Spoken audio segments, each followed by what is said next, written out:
नमस्कार। Ocean network में आपका स्वागत है। मैं हूं ओमकार चौधरी। 19 जुलाई यानी आज और 20 जुलाई यानी कल, इन दोनों दिन सुप्रीम कोर्ट पर लोगों की निगाहें रहने वाली हैं। कल इसलिए क्योंकि महाराष्ट्र का मामला सुप्रीम कोर्ट के सामने आने वाला है। अयोग्यता का भी, एकनाथ शिंदे को शपथ दिलाने का भी, और कुछ दूसरी याचिकाएं हैं उन पर भी सुनवाई के लिए। लेकिन आज का यानी 19 जुलाई का ये दिन किस लिए महत्वपूर्ण है और सबकी निगाहें सुप्रीम कोर्ट पर क्यों टिकी हुई हैं? क्योंकि नुपुर शर्मा ने फिर याचिका दाखिल की है। फिर उसी खंडपीठ, फिर उन्हीं दोनों जजों के सामने उनकी याचिका है।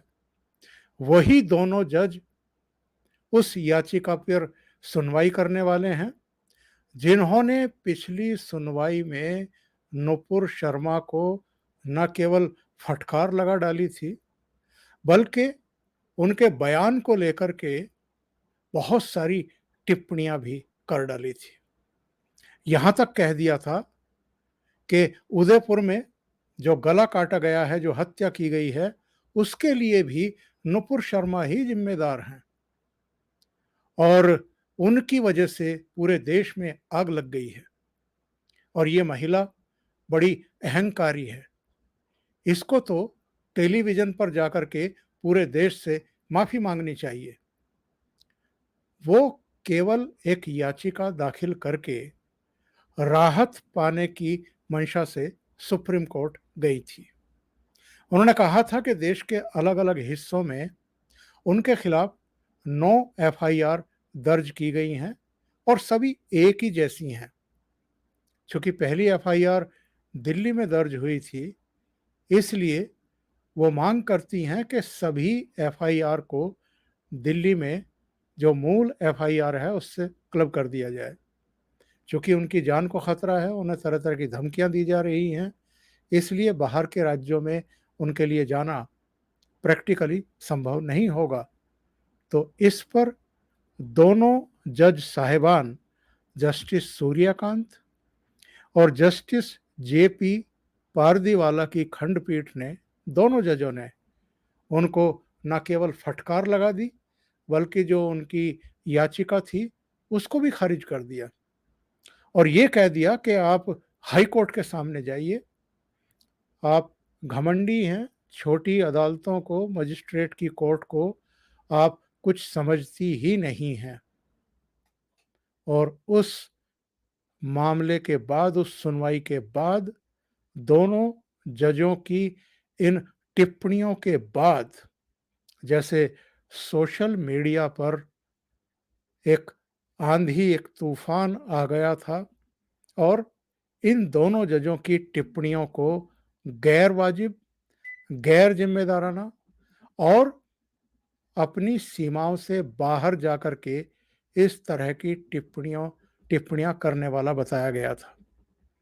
बाद में हालांकि एक प्रोग्राम में जस्टिस पारदीवाला ने सोशल मीडिया पर जो आलोचनाएं की जा रही थी उनकी, उस पर रिएक्शन भी किया और कहा कि इस तरीके से जो न्यायपालिका है उसको प्रभावित करने की कोशिश नहीं की जानी चाहिए और इस तरह की आलोचना अस्वीकार्य है।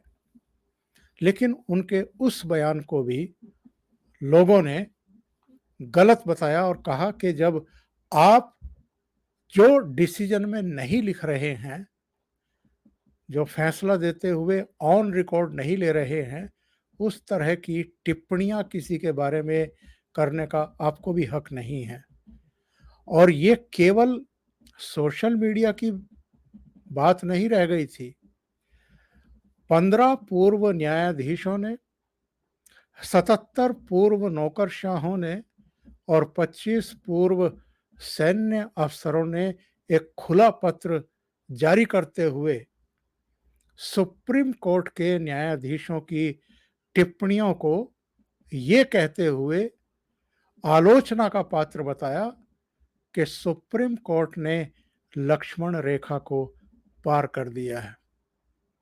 इसमें यह भी मांग की गई थी कि सुप्रीम कोर्ट को इन दोनों जस्टिस के इन बयानों को, फटकार को, गैर वाजिब बयानबाजी को वापस लेना चाहिए। वो बयान वापस लिए जाएंगे या नहीं लिए जाएंगे, जस्टिस सूर्यकांत का और जस्टिस जेबी पारदीवाला का क्या रुख रहने वाला है नुपुर शर्मा की फ्रेश याचिका पर, इस पर पूरे देश की निगाहें लगी हुई हैं। नुपुर शर्मा ने खास तौर से इस नई याचिका में ये कहा है कि सुप्रीम कोर्ट द्वारा अप्रत्याशित और कड़ी आलोचना के बाद उनके जीवन के लिए खतरा और बढ़ गया है। उन्हें बलात्कार की और धमकियां मिली हैं और उन्होंने इस फ्रेश याचिका में ये मांग की है कि इन सभी 9 एफआईआर को दिल्ली ट्रांसफर किया जाए ताकि वो जांच का सामना कर सकें। साथ ही उन्होंने इस याचिका में गिरफ्तारी पर रोक लगाने की भी मांग की है। अब लोगों का जो देखने का, सोचने समझने का नजरिया इस तरीके से हो गया है कि चूंकि एक दिन पहले ही सुप्रीम कोर्ट ने मोहम्मद जुबैर को कुछ राहतें दी हैं, उत्तर प्रदेश में जो अलग अलग जगहों पर उसके खिलाफ 5 एफआईआर दर्ज की गई हैं, उन पर फौरी तौर पर सुप्रीम कोर्ट से रोक लगी है।